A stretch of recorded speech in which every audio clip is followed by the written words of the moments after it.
Cristo vivo sirvo y en el mundo está.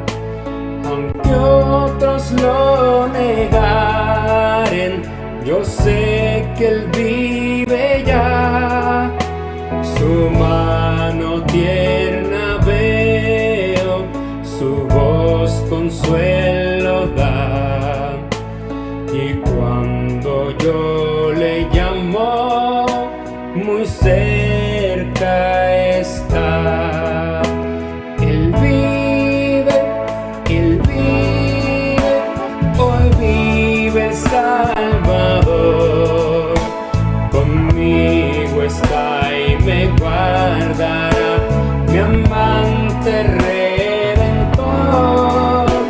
Él vive, imparte salvación. Sé que Él viviendo está porque vive en mi corazón.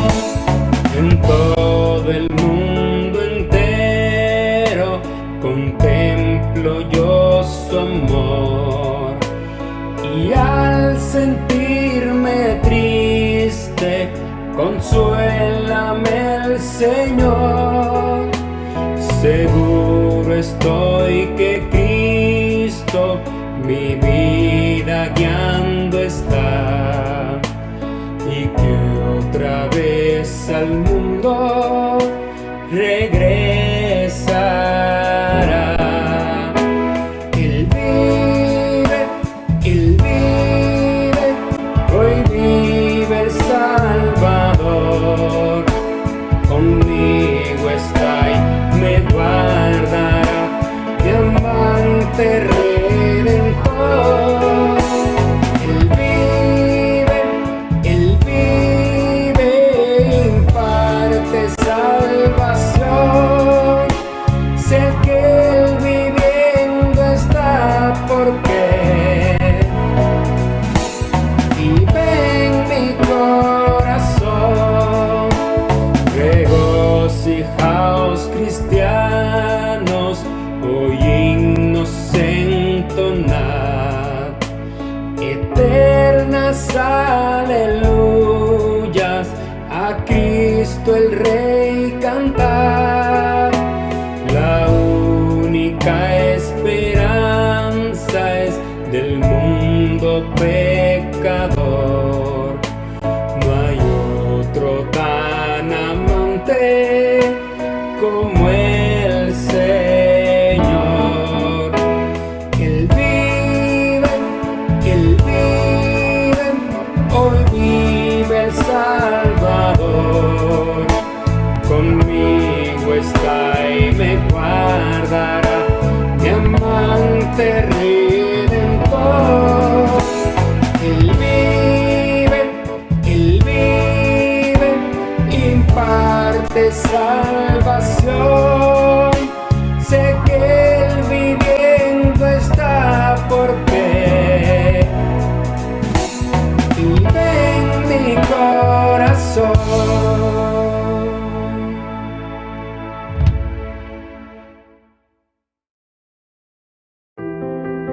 Deseamos que nuestro ministerio edifique su hogar para la gloria de nuestro Señor. Con las puertas cerradas, continuamos con la obra misionera, proclamando el Evangelio de la Gracia. Puede orar y apoyar voluntariamente para que sigamos expandiendo el reino de Dios. Contáctenos para conocer los medios.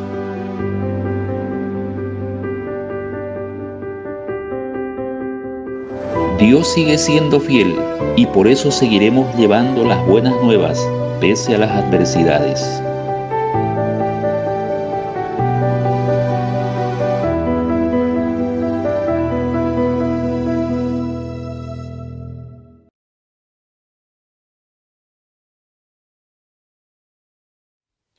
Buenas noches, hermanos. Bueno, aquí desde nuestra oficina, la oficina de la iglesia, un poco con más luz, algo hace la diferencia con con el púlpito y bueno, también la falta de la cámara tal vez, entonces no nos deja la opción de hacerlo desde aquí para esta noche. Entonces saludos a ustedes, Dios les bendiga, esperamos que sea de bendición. A ustedes siempre la palabra que Dios nos permite exponer o llegar a ustedes por medio de este medio que es el Facebook. Entonces siempre el saludo para ustedes y también sus oraciones por nosotros, el ministerio, la iglesia. Gracias por su fidelidad y en poder continuar a pesar de tiempos difíciles, complicados. La iglesia debe continuar haciendo la obra del Señor. Comentarle tal vez antes del culto hoy, o antes de la predicación, perdón, que estuvimos haciendo también una obra social allí, llevando pan. Algún hermano me dio para comprar víveres de los panes, y el papá de nuestra hermana Ginny nos permitió hacer ahí en su panadería. Bueno, ellos los hicieron y conseguimos allí para llevar al hogar Stanberry, a llegar a otro comedor de niños también. Llevamos a la policía también aquí, a la patrulla y a la oficina o la estación de policía que hay aquí en el barrio. Una oportunidad para llevarle Biblias y compartir ahí un poco con ellos. Gracias a Dios por eso. Les dije también que sus oraciones entre semana, porque ya prácticamente vamos a ir cada semana, vamos a ir una vez a la semana, vamos a ir a Tránsito y al PC2 de aquí del Tercer Anillo, que es al ladito de la FELCC. Hay muchos policías allí, se reúnen cada semana y nos van a permitir orar, compartir un corto tiempo la palabra. Qué bueno por eso, espero conseguir mañana, hasta el martes, una bandera. Me comprometí a llevar una bandera, vamos a llevarle una bandera porque su bandera está viejísima. Y bueno, hay que servir, hay que aprovechar el tiempo, hay que ser una respuesta en tiempos de dificultad a una sociedad que demanda también que nosotros como cristianos podamos tener una respuesta. Alguien me preguntaba en estos días, ¿ustedes cómo están como iglesia? Un incrédulo me preguntó esto, ¿ustedes cómo están? Su gente, me dice, la iglesia, ¿cómo está? ¿También están asustados? ¿También están como los demás? ¿O qué tienen ustedes de diferente? Y bueno, esa pregunta me hizo pensar justamente en lo que hoy les comparto. Creo que debemos mostrar carácter, valentía, creo que debemos mostrar responsabilidad, y ese es el equilibrio, pero a la misma vez firmeza y confianza en el Señor, pero tampoco podemos quedarnos orando sin acción. La fe sin obra es muerta, hemos aprendido en Santiago, y pues deberíamos estar nosotros enfocados también en hacer algo más, y no quedarnos de brazos cruzados, servir, buscar la forma de llegar a las personas con cuidado, con bioseguridad y todo lo demás hay que hacerlo, pero creo que también hay que no quedarse allí nomás sin hacer nada, hay que hacer más y no enfocarnos tampoco solamente en nuestra gente, en ustedes, son nuestros hermanos, les amamos, intentaremos ayudar. Esta semana llevaremos también algunas ayudas a alguna gente de nuestra iglesia, pero recuerde que también hay gente allá afuera, hay inconversos, y necesitamos también llevarle las buenas nuevas, la gracia del Señor, la misericordia, la bondad, la generosidad, parte de nuestra responsabilidad social, responsabilidad cristiana ante un mundo que demanda, y estamos aquí para ser embajadores, hablar bien, representar bien a esa ciudadanía celestial de la cual somos nosotros herederos y somos también participantes. Bueno, conmigo, pongan allí su Biblia, abran allí en el capítulo 11 del segundo libro de Samuel, Estudio de los Reyes.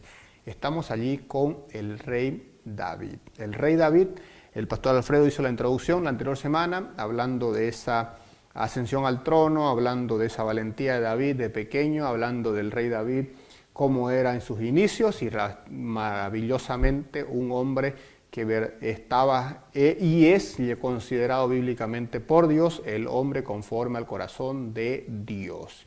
Y si es el hombre conforme al corazón de Dios, uno va en el relato bíblico y uno admira, uno realmente dice, wow, para sacarse su sombrero. Sí, es de los personajes bíblicos para sacarse su sombrero, es de los personajes bíblicos para admirarlo.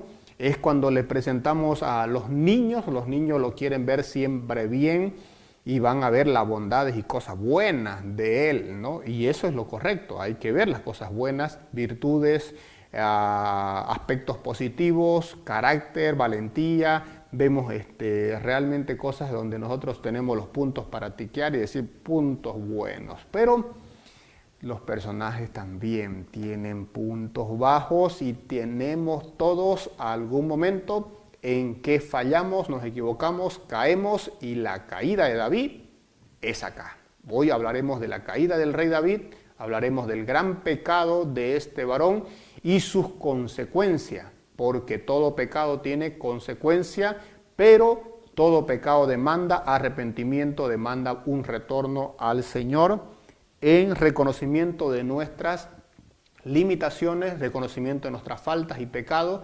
Si pecamos y confesamos, Él es fiel y justo para perdonar nuestros pecados y perdonarnos, limpiarnos de toda maldad. Palabra del Señor en 1 Juan 1:9. Pero estamos aquí con el rey que tiene un currículo y una fama intachable hasta aquí. El gran rey David. Después de un terrible rey como fue Saúl, viene este rey que viene a ser el hombre que realmente reivindica el título de rey, viene a ser el hombre que reivindica al ungido de Jehová, reivindica el oficio de rey para la tarea que estaba demandando en su pueblo, y viene a ser el hombre que ustedes y yo admiramos.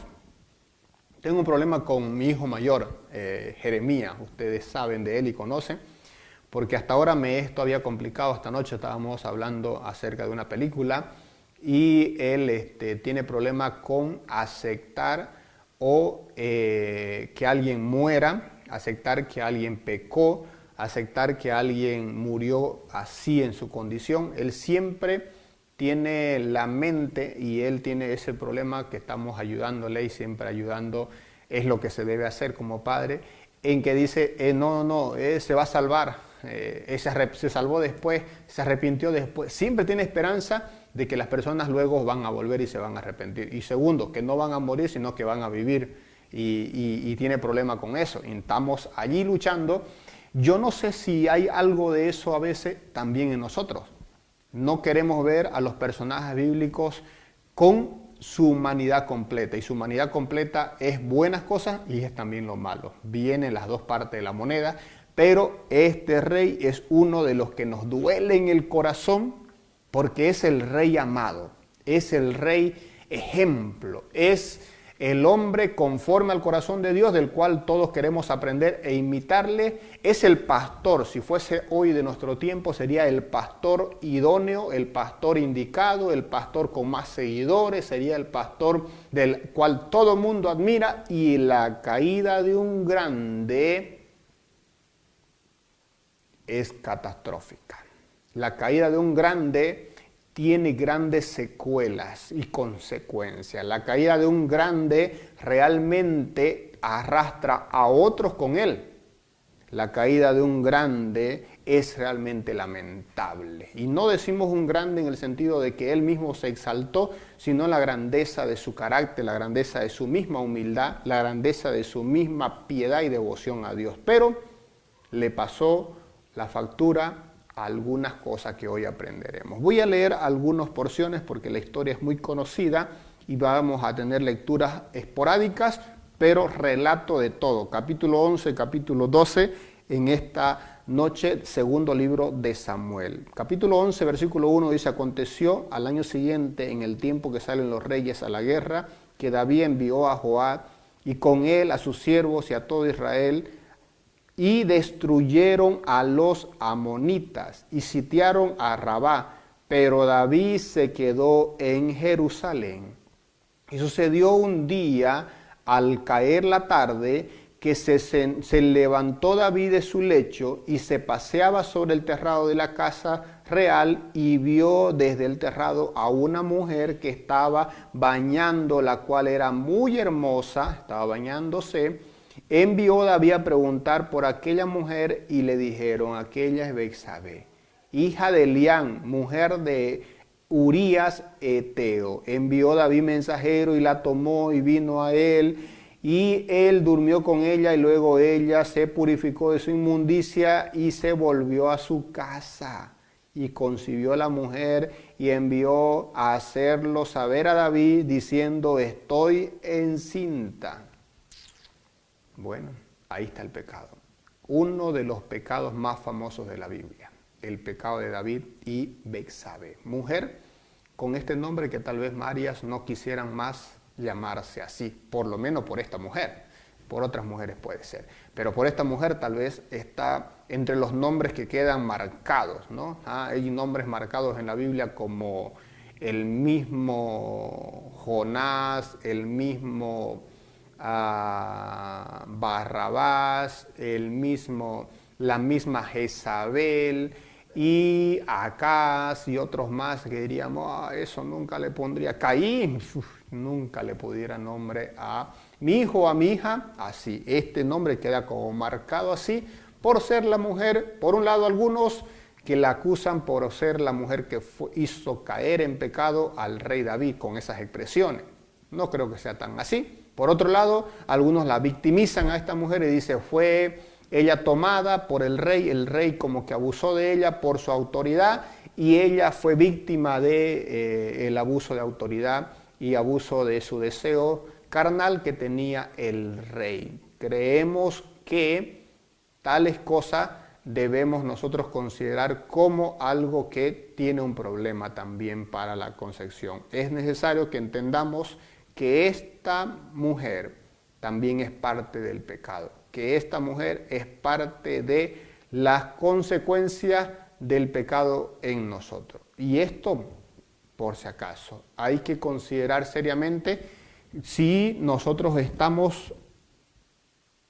Permítame un ratito. Voy a ajustar algo acá. Solamente ajusto algo y bueno, si es culpable también. Ahora, ¿usted nunca escuchó esta historia o la conoce muy poco? Permítame narrársela. El rey estaba en el palacio. El rey no estaba donde debía estar. Porque dice el versículo 1 que en el tiempo en que salen los reyes a la guerra, David se quedó en Jerusalén. Solamente envió a Joab, ese es su comandante, su general, lo envía con sus otros soldados y se van a la guerra y él se queda. Él se queda y David se quedó en Jerusalén. Cuando los reyes van a la guerra, el rey debe ir a la guerra, no debe quedarse. Una cosa que decimos aquí, no estaba en su lugar, no estaba en el lugar donde debía estar. Quede claro eso. Segunda cosa, sucedió un día al caer la tarde, mira a qué hora, al caer la tarde, que se levantó David de su lecho y se paseaba sobre el terrado de su casa. No estaba en el lugar en que debía estar. Segunda cosa, no estaba haciendo lo que debía hacer. Tercera cosa, no estaba ocupado, estaba ocioso. Y el apóstol Pablo exhorta en 2 Tesalonicenses capítulo 3 versículo 10 de andar ordenadamente, porque los que andan desordenadamente son un problema y con ellos ni aun comáis, no te juntéis, porque esos tergiversa, corrompen. El ocio es uno de los grandes problemas y es la puerta o la ventana abierta al pecado. Nosotros teniendo mucho ocio, estando sin hacer nada, es cuando tenemos más oportunidades de pecar. David estaba así. Mire esto, no estaba en el lugar en que debía estar, no se ocupaba de lo que debía ocuparse y era ocioso, estaba ocioso, durmiendo hasta la tarde, al atardecer, al caer la tarde, se levantó David de su lecho y se paseaba sin saber qué hacer, porque debía estar allá, debía estar en la guerra y estaba aquí sin hacer nada. Y cuando tú estás ocioso, cuidado, hay que tomar mucha atención y alerta, porque ahí puede venir la tentación, el pecado justamente va a tocar puerta, y fue lo que le sucedió a este rey, al rey David, al hombre piadoso, al hombre espiritual, al hombre de la comunión con Dios, le pasó. Hasta los mejores le pasa y aquí a este le está pasando, advertencia para todos nosotros. Pues este hombre dice que vio, versículo 2, vio desde el terrado a una mujer que se estaba bañando, la cual era muy hermosa. Vio. Este versículo me hace pensar en el pecado original, y a todos nos debería hacer pensar en el pecado original del Génesis capítulo 3, versículo 6. Dice que la mujer vio, después que el diablo le ofreció, el diablo le da, dice que la mujer vio. La mujer vio, ¿qué cosa? Vio que el fruto era un fruto para codiciar. Lo codició y lo deseó. Y ahí estuvo ella maquinando ya los planes que tenía con esto del fruto, de allá, del Génesis. Ahora, mire aquí, también lo mismo, vio el ojo, la mirada, la entrada, la ventana de nuestra alma, nuestros ojos. El Señor dijo, cualquier hombre que mirare a una mujer ya adulteró en su corazón. Y esta es una idea de mirar con detenimiento, mirar con atención, mirar con codicia, mirar con intenciones. En este caso las intenciones son claras. El rey miró a esta mujer y el pecado entró. Entró por medio de la vista y de ahí se comienza a consumar el pecado. ¿Por qué? Esta mujer estaba allí. Segundo, un detalle más en este aspecto de la mirada. La mujer está bañándose en su terrado.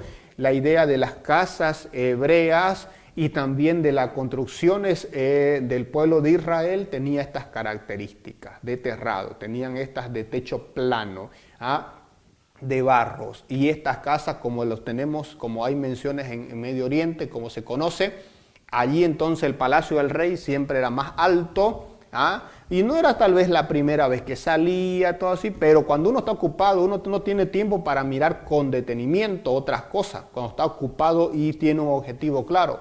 Cuando uno está ocupado también, uno no está mirando en qué entretenerse, porque no tiene tiempo para entretenerse cuando uno está ocupado. Le dije que era importante las tres primeras cosas. Estar en el lugar correcto, hacer lo que debe hacer y no estar ocioso. Pues David estaba todo lo contrario y por tanto vio, porque no tenía más que hacer, vio con detenimiento, se enfrascó o se puso sus ojos en esta mujer y pecó. Que esta mujer no debía estar allí y tal vez no era lo recomendable, creo que sí. Hay culpa también en ella porque sabía que el rey podía, o alguien o cualquiera podía verle desde donde esté.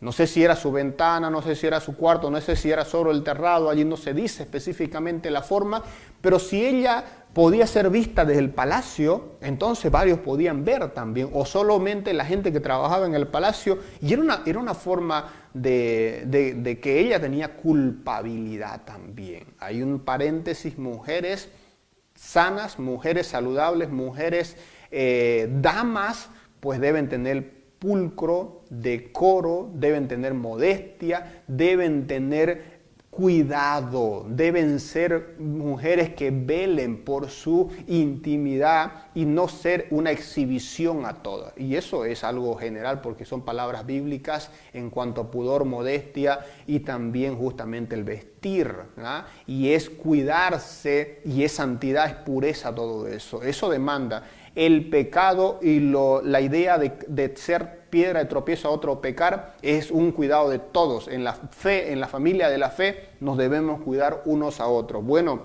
aquí volviendo, esta mujer y este hombre llamado el rey David, pues caen en pecado. ¿Por qué? Porque el rey la ve y la ve muy hermosa, porque la vio con detenimiento y envió David a preguntar quién era ella, quién es Betsabé. Le dijeron aquella es Betsabé, le dieron el nombre, le dieron la familia de dónde venía y le dijeron claramente, y es mujer de Urías. Cualquiera, alto, hasta ahí. Cuando vemos a la tentación habría que huir, eso dice el apóstol Pablo, huir de las tentaciones. Pues aquí David no. Escuchó que era casada, no es que fueron bien claros los mensajeros enviados por la consulta y dijeron quién es, y dijeron es es un nombre tal, Betsabé, es hija de tal, familia de tal lugar y es casada. Sabía que era casada. Sabía que si él tomaba a esta mujer era pecado y la ley lo decía, que cualquiera que tomara una mujer que no fuera suyo debía morir y debía morir apedreado. Ambos. Esto estaba pasando y el rey deliberadamente está tomando tal acción. Segundo, está ya tomado por la vista. La vista lo cegó y lo agarró, lo envolvió y le está llevando a pecar. Y él está dejándose. Siempre el pecado arrastra más pecados. Y la sumatoria de todos los pecados en el pecado de David con Betsabé son hartos y muchos y difícil de creer cómo llegó a tal así. Bueno, mire, que el que piensa estar firme, mire que no caiga. Tenemos que tener cuidados todos, alertas todos, velando todos, porque ninguno estamos libres de pecado. Ninguno podemos decir, a mí nunca me va a pasar eso. Es el rey, es el hombre conforme al corazón de Dios, es David, del cual cantan salmos, del cual ha habido victorias, del cual el nombre de Dios ha sido exaltado por medio de él. Ahora este hombre rey, grande, mayor, en reino, gobernando, casado, con hijos y todo, pues está cayendo. ¿De qué manera? El pecado, hermano, no tiene contemplación y el diablo mismo no tiene contemplación de quién. Y él va a atacar, anda como león rugiente buscando a quien devorar y cuidado, si le abrimos una pequeña endija, una ventana, no va a quedarse ahí solamente, va a entrar con todo. Y así es el pecado, le abrimos una endija y entra y toma posesión y se acomoda. Así es con David, entró por su vista. Luego entró por la hermosura de la mujer, entró porque se cegó con lo que no le importó si era casada ya y la tomó, se acostó con ella, esa es la idea de tomarla y ella quedó embarazada. La mujer dice que se limpió, se purificó y volvió a su casa, pero allá le dijo después de un tiempo, le notificó que quedó embarazada y evidentemente quedó embarazada y esto llevó a otra acción. Vamos, el pecado sin confesar te sigue arrastrando a más pecado. David está esclavizándose solo de su pecado. Y no reconociendo su pecado, está llevando a querer tapar, ocultar. Y esto lo lleva a una conspiración. ¿Qué es la conspiración? La conspiración es planear, librarse del pecado, librarse de la culpa, librarse del marido en este caso. En este caso, primero toma planes. El primer plan es, la primera conspiración es que venga el marido, se acueste con su mujer y así va a decir que el hijo era de él, de Urías y no del rey, que no había pasado nada, aquí no pasó nada, hay que taparlo de una forma. Hizo ese plan, lo trajo al soldado llamado Urías, uno de sus valientes por si acaso, era reconocido en la lista del libro de Samuel acerca de los valientes de David, capítulo 23, si no me equivoco, allí menciona que Urías era uno de los 37 valientes, 35 valientes de David, para que vean. No era cualquier soldado, era un soldado de confianza. Estaba dispuesto a dar su vida por David, lo hacía, lo había hecho muchas veces. Estaba siendo traicionado por su propio rey, al cual amaba.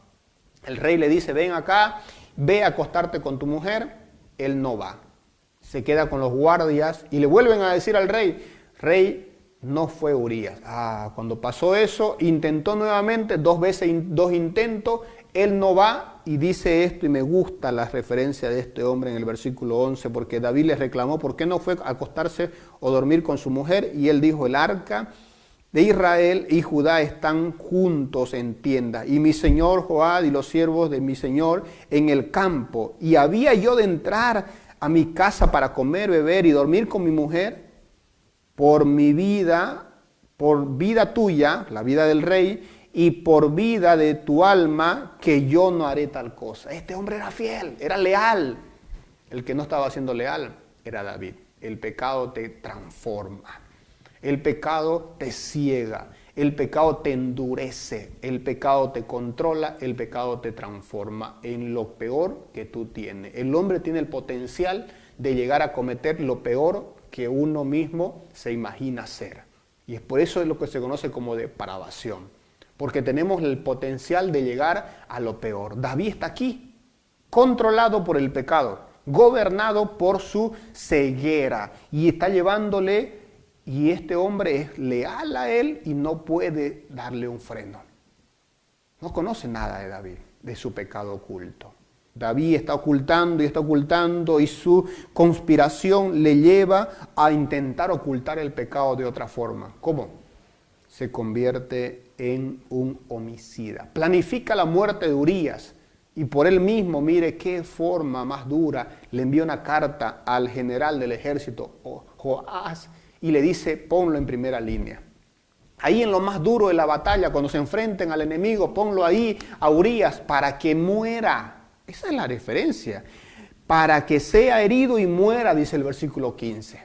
Ahí está, para que muera. David planifica el homicidio, el asesinato de este inocente, leal soldado de él. La verdad es que nos convertimos en lo peor de nosotros cuando tenemos pecado y no confesamos. David está así. Esto es una situación muy complicada. Nuestros pecados, hermanos, la Biblia dice que tarde o temprano nos alcanzará. Pero David no está entendiendo eso.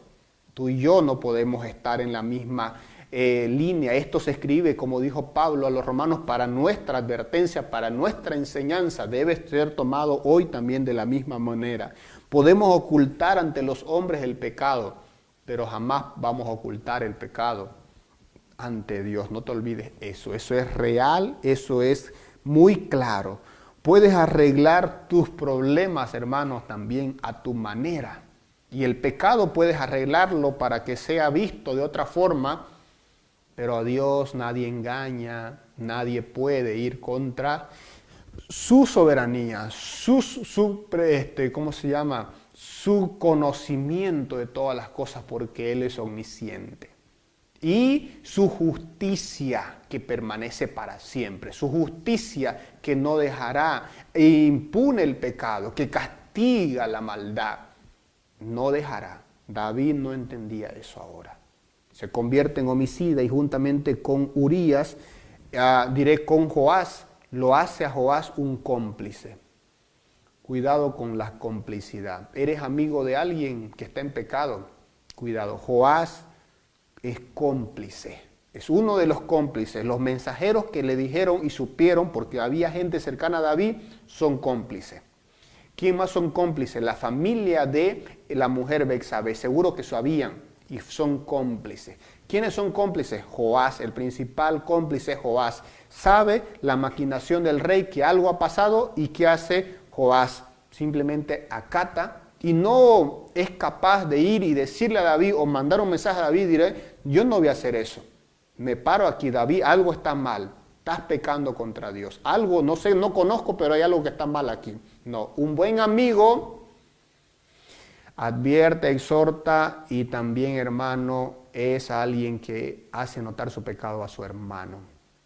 Si no eres amigo, lo dejas a tu amigo caer y seguir en el pecado. Eso es un cómplice. No podemos ser cómplices del pecado. No podemos ser negligentes en ayudar a nuestros amigos. Si vemos a un amigo que está pecando, deberíamos nosotros exhortar. Eso demanda valentía. Somos a veces cobardes para confrontar el pecado. Somos a veces tardes o lentos para confrontar el pecado. Le iba a decir, decimos, le voy a decir, pero no lo hacemos y lo pasamos. Tenemos muchos problemas con eso. Esta lección me tocó mucho mi corazón, este pasaje, con la idea de confrontar, con el mensaje claro de parte de Dios en que no puedo ser y no debo ser cómplice del que está en pecado. Si alguien está en pecado, si Dios me permite conocer, saber por una razón u otra, debo buscar la forma y la manera de ayudar a mi amigo, ayudar a mi hermano, exhortar a mi hermano, y esa exhortación es con palabra de Dios, no es con mi opinión, porque toda exhortación debe ser hecha con base y sustento bíblico. Si no, solamente son opiniones que se la lleva el viento y no vale la pena. Asimismo, entonces, una exhortación allí. David sigue siendo parte de esta conspiración y al fin y al cabo, sí, hace que Urías muere. Urías muere en la batalla. cuando él muere, Joás manda un mensajero y dice, dile al rey que hemos perdido esta batalla, porque la guerra no se había perdido, pero esta batalla sí, y dile que los primeros hombres de la parte frontal, porque ahí cuando los hombres iban a la batalla, los de la primera línea, eran los que recibían las piedras, recibían los aceites, recibían el fuego, las flechas, eran los que ponían prácticamente el pecho para que los demás puedan luego ingresar. Morían mucho, ahí lo puso en lo más duro de la batalla y muere. Joás manda un mensajero y dile al rey esto. Y dile, cuando el rey se moleste, porque el rey se va a molestar por esto que ha pasado. Y dile que cuando eso pase, dile que Urías ha muerto. Lo peor que nos puede pasar es ser esclavo de nuestro propio pecado. Y eso significa ser esclavo del chantaje de otro. Qué mal amigo Joás. Conociendo esto, lo chantajea al rey. ¿Se dan cuenta de eso? El rey está enojado porque el mensajero va y le dice, justamente como Joás le menciona de la guerra, cómo va yendo la batalla, y le dice, pero cuando está molesto, David está renegando, David está diciendo, ¿cómo pues van a enfrentar si saben cuántos años vamos en guerra batallando y no nos puede pasar esto? ¿Cómo va una derrota más? Está renegando el rey. Y dice, pero dile, Urías ha muerto. Y el mensajero dice, Urías ha muerto, y todo se calma. David, y yo creo que todos en el salón donde están escuchando al mensajero, en el palacio, todos están diciendo, algo pasa acá. Todos, algo pasa acá. ¿Cómo es que el rey enojado, molesto y todo, y solamente mencionar que Urías ha muerto, y el rey se calmó y dijo, ya, eso pasa. Las batallas se pierden personas y cosas así. Así lo racionalizó, así nomás pasó la muerte. Y entonces tenemos a un rey esclavo de su pecado, esclavo de la complicidad de sus llamados amigos, porque lo están chantajeando ya. Mire a dónde está llegando el rey. Con todo esto, David hasta aquí ha cometido pecado de ociosidad, ha cometido pecado de adulterio, a fornicación, adulterio, vista primero y luego el acto mismo, ha cometido pecado de desear el mal, maledicencia contra su hermano, en este caso Urías, ha planificado la muerte y consumado la muerte de un soldado leal como era Urías, se convierte en presa de la complicidad de un amigo y lo chantajea, todo eso, y David está aquí, y luego, como si nada, toma a la mujer. Cuando muere Urías, la mujer hace luto, creo que un luto muy superficial, porque apenas hizo luto y luego directamente. Y toda la gente se calló, nadie hablaba, nadie en el reino, nadie en el palacio, nadie en la casa, nadie dijo nada. Y el rey simplemente tomó una mujer más y listo, ahí está mi mujer. La hermosa Betsabé llegó a convertirse en la esposa, hubo tal vez boda, hubo tal vez reunión, hubo tal vez alguna algarabía allí, y el rey tenía nueva mujer, se llamaba Betsabé, la viuda de Urías, y todo dice, ahí está. Uno diría, David la hizo, David ganó. ¿Por qué? Lo ocultó, nadie sabe, solamente Joás es su amigo, nunca lo va a decir. ¿Qué manera de ocultar el pecado? A veces nos gusta hacer nuestra propia solución. Siempre la solución a nuestra manera es muy mala. La solución a la manera de Dios, aunque duela, es siempre la mejor. Y eso demandaba. El capítulo siguiente comienza diciendo qué pasó. Primero el capítulo 11 culmina diciendo, pasado el luto, envió a David, la trajo, la tomó y ella dio a luz un hijo, todo bien, a un hijo más de Yapa. Todos felices. Mas esto que David había hecho fue desagradable ante los ojos de Jehová. Ahí está. Con eso sellamos el capítulo 11 diciendo, Dios, ¿te olvidaste, David, de Dios? Nuestro pecado tarde o temprano nos alcanzará. David, te has olvidado del Señor. Cuidado, Dios es justo y Dios no va a pasar por alto la maldad del hombre. Se había olvidado eso, David. Que el pecado no te haga nublar tu conciencia y tu tu conocimiento de la justicia de Dios. Y la justicia de Dios hace y castiga y disciplina, corrige, exhorta y da juicio también. Y esto es lo que va a venir acá. Viene un hombre valiente. Dios llama a un hombre de los valientes que son hoy llamados también para poder denunciar el pecado de todos, un Natán. Necesitamos Natán en nuestras generaciones, un Natán que está dispuesto a venir a hablar con el rey. No es cualquiera, hablar con el rey. Está dispuesto a confrontar al rey. Está dispuesto a dar un veredicto en cuanto a su pecado al rey. Está dispuesto a exhibir públicamente el pecado del rey. Qué tareita que le dio el Señor a Natán. No era cualquier cosa, pero ante pecados, valentía. Ante pecado, firmeza. Ante pecado, hombres fieles. Ante pecado, hombres dispuestos a no temblarle las piernas, temblarle el pulso, no por maldad. Porque nosotros no venimos castigando y vivimos buscando a quien disciplinar. Quisiéramos nunca estar en eso. Creo que a Dios no le gusta tampoco estar en esa situación. Pero su justicia y la justicia de Dios nos demanda que todos debemos buscar siempre justicia. Porque si no, ¿en qué mundo vivimos? Que dejamos pasar el pecado. Dios disciplina, porque el Padre al Hijo que ama, disciplina. Palabra de Hebreos que tiene referencia al Antiguo Testamento. Dios al Padre es el Padre y Dios ama a sus hijos y porque los ama, le disciplina. La disciplina tiene por lo menos 5 niveles. Lo he dicho yo en algunos momentos y lo puedo recordar hoy día. Es decir, la disciplina, tenemos nosotros disciplina personal, familiar, disciplina eclesial, disciplina social o civil y disciplina divina. 5 niveles. De una forma escalada podemos decir que si tú no te disciplinas personalmente, te va a disciplinar tu familia.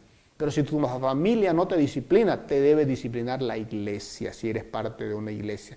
Y si no te disciplina la iglesia, sufrirá las consecuencias y un día te castigará la autoridad civil. Y si la autoridad civil no te condena o no te pone en disciplina o castigo, no pasas de Dios. Y dura cosa es caer en manos de un Dios airado. Y David no está considerando esto seriamente. Y David todavía no ve su pecado. Viene Natán y le cuenta una historia, una forma muy particular y peculiar de exhortar. Le cuenta una historia de un hombre pobre que tenía una corderita. Y también había un hombre rico que tenía mucho. Era un hombre rico, tenía muchas ovejas. Y le vino una visita para su casa. Y le cuenta la historia y le dice, te cuento esta historia. Y el hombre rico no quiso matar uno de sus animales, sus ovejas, sino que fue y tomó la oveja del que tenía solamente una, del pobre. La mató e invitó a su invitado. Dice el versículo 12:4, vino uno de camino al hombre rico y éste no quiso tomar de sus ovejas y de sus vacas para guisar para el caminante que había venido a él, sino que tomó la oveja de aquel hombre pobre y la preparó para aquel que había venido a él. Entonces se encendió, mire el versículo 5, se encendió el furor de David en gran manera contra aquel hombre y dijo a Natán, vive Jehová que el que tal hizo es digno de muerte.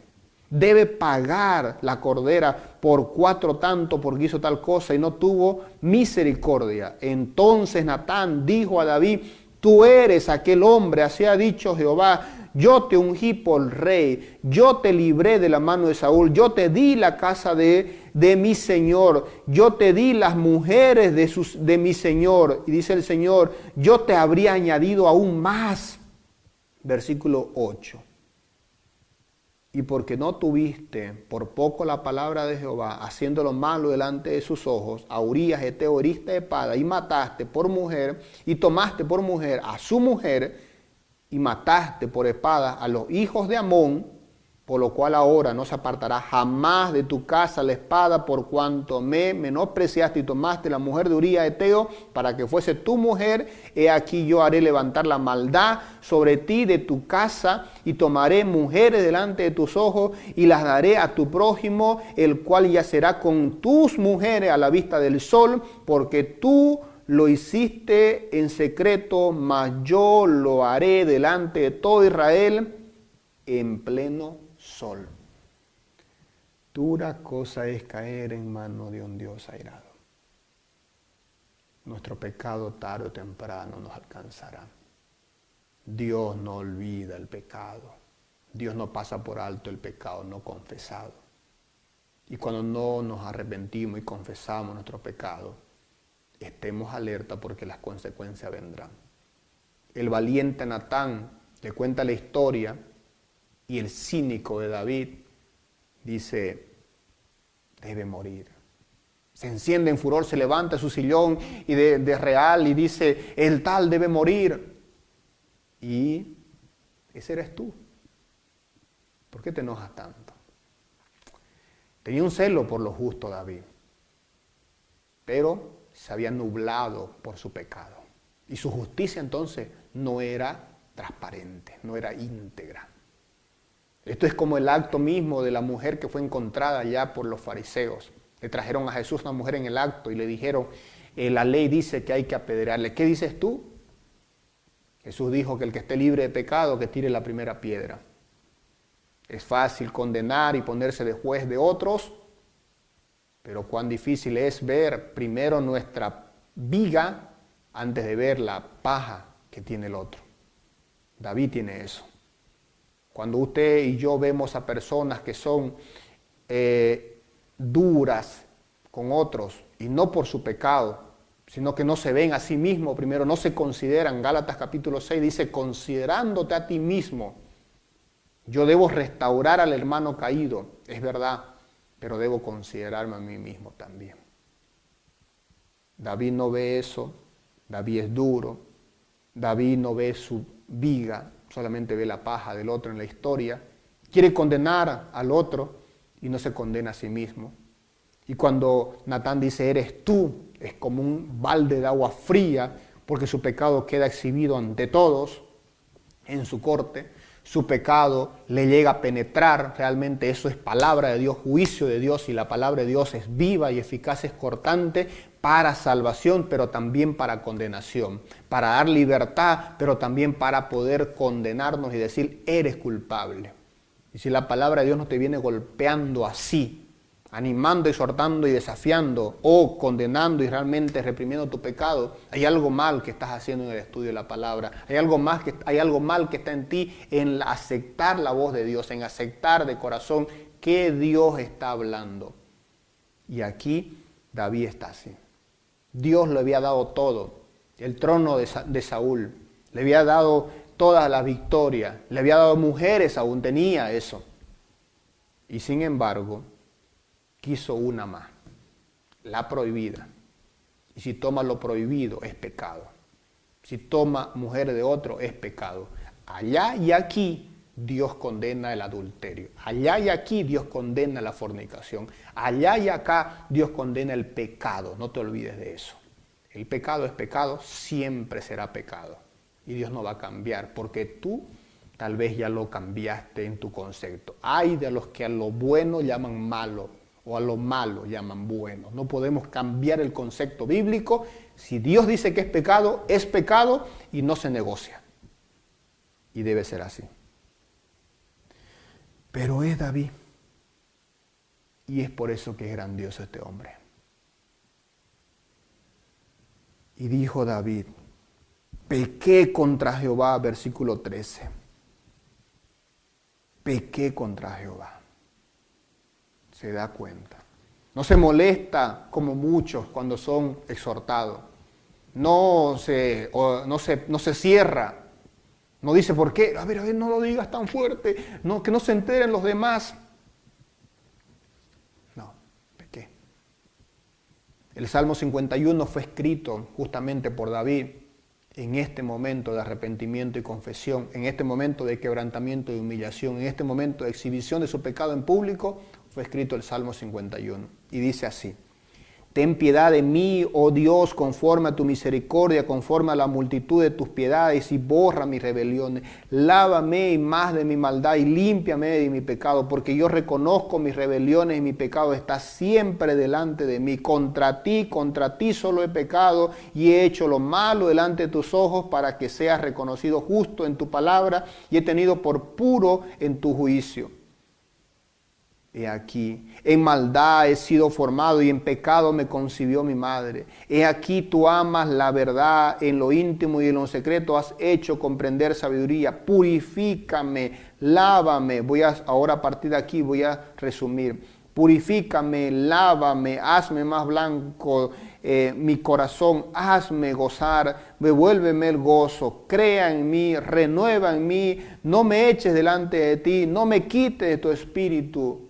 Vuélveme el gozo de tu salvación, porque el pecado nos quita el gozo. El pecado nos esclaviza, el pecado nos vuelve a una condición contraria a la libertad, contraria al gozo del Señor. Y eso es lo que David está diciendo aquí. Reconocen, David en estos pasajes está reconociendo su naturaleza pecadora. En pecado he sido concebido. Reconoce su pecado puntual y dice cómo ha ofendido a Dios. Y no dice contra tal, es contra Dios siempre. Es una de las claves del verdadero arrepentimiento es que reconoce su condición delante de Dios. No se pone a racionalizar conforme a los demás y dice, Señor, pero no soy tan pecador como Julano, no soy tan pecador como Suntano. Muchos de los fariseos eran así. ¿Recuerdan ustedes cuando el Señor dice, ahí hay dos? El uno no puede ni levantar su cabeza a los cielos porque está realmente humillado y realmente está afligido por su pecado, y el otro está diciendo, no soy como tal. El verdadero hombre arrepentido se humilla, el verdadero hombre arrepentido se quebranta, el verdadero hombre arrepentido reconoce su condición, el verdadero hombre arrepentido se ve ante Dios inmundo y pecador, el verdadero hombre arrepentido tiene un corazón que vuelve al Señor. Y ese es David, el hombre conforme al corazón de Dios, no perfecto, porque pecó, pero dispuesto a arrepentirse y a confesar y volver al Señor en humillación, porque sabe y conoce a su Señor que va a haber de él perdón. Mas los sacrificios de Dios son los espíritus quebrantados, son el espíritu quebrantado, dice el versículo 17 del Salmo 51, porque al corazón contristo y humillado no desprecias tú, oh Jehová. Quédese con eso. Mas al corazón contristo y humillado no desprecia, oh Jehová. Así es, hermano. El Señor no desprecia cuando verdaderamente nosotros nos arrepentimos. Verdaderamente confesamos y podemos homologar nuestro pecado con Dios. Nos humillamos y asumimos las consecuencias. Dios dijo, el hijo que nacerá morirá. Y así fue. El hijo que nació murió. A pesar de que David rogó, clamó en humillación, rogó, clamó y hizo ayuno en humillación, en arrepentimiento, en quebranto. Ahí lo hizo cuando escribió el Salmo 51, lo estaba haciendo en este momento porque Dios dijo, tu hijo va a morir, David. Porque el pecado tiene consecuencias. Yo perdono el pecado, pero las consecuencias tú las cargas. Esa es la responsabilidad nuestra. Tenlo en claro. Para culminar, el 24 y 25 dice, y consoló David porque su hijo había muerto. David dijo que el muchacho había muerto. Le dijeron, el niño ha muerto. El niño murió. Y recién él volvió a comer, dejó su ayuno. Recién él volvió y consoló a Betsabé, la madre del niño. Y también él volvió a restaurarse otra vez ante el Señor. ¿Qué más había perdido? Hermanos, la restauración es posible y Dios acepta un corazón contristo y humillado, como también tú y yo debemos aceptar la disciplina cuando estamos en pecado. Y si estamos en pecado debemos saber que Dios nos puede y nos va a castigar por último. Las leyes y las normas están. Arrepiéntete ahora y pide perdón al Señor por tu pecado. Cuidado con dejar que una pequeñez de cosas tal vez en la vida nos lleve a esta suma de pecado. Mire cómo David llegó a donde llegó. Todo por la ociosidad. Una advertencia y un consejo final. Somos flojos, somos negligentes y nos gusta la vagancia. En la cuarentena tal vez estás muy vago. Cuidado con el pecado, pornografía. Cuidado con el pecado, estar mirándolo y ocupándote en lo que no debes ocuparte. Cuidado con la ociosidad que te está esclavizando y está convirtiendo en un peor hombre. ¿No estás leyendo? Europa dice que los europeos leen 55 libros por año, cada persona. Latinoamérica lee un libro por año y es Don Quijote de la Mancha, alguna novela o tal vez hasta Condorito todavía para los más antiguos y para los más jóvenes ni leen ya, solamente le dan like a todo. Y tenemos un mar de información con 1 metro de profundidad porque no estamos ocupados en lo que debemos estar ocupados. Cuidado con la ociosidad porque es una de las grandes ventanas al pecado, es uno de los grandes problemas que arrastra más pecado. Y cuidado con vivir esclavo y cegado en el pecado y no estar dispuesto a confesar, arrepentirte y venir al Señor. Si confesares tu pecado, Él es fiel y justo. La disciplina es necesaria para que tú y yo seamos purificados, cuando al momento no es causa de gozo. Pero ¿para qué es la disciplina? Hebreos dice para que participemos de su santidad. Y Dios es santo y Dios quiere que tú y yo vivamos santos. El rey falló, el rey se arrepintió, a pesar que le costó. El rey volvió al Señor y Dios le perdonó. Y Dios nuevamente le volvió a usar, a pesar de asumir las consecuencias. Que la enseñanza de hoy vuelva a tu vida al Señor también con su verdad. Dios, gracias por su palabra, de usted para nuestra vida hoy. Y el mensaje de ayer sirva a Dios hoy para darnos verdad, exhortación y volvernos a ti. Confesar nuestros pecados, apartarnos del pecado, huir del pecado, ocuparnos en lo que debemos ocuparnos. Gracias Dios por tu iglesia. Líbranos del mal. En Cristo Jesús. Amén.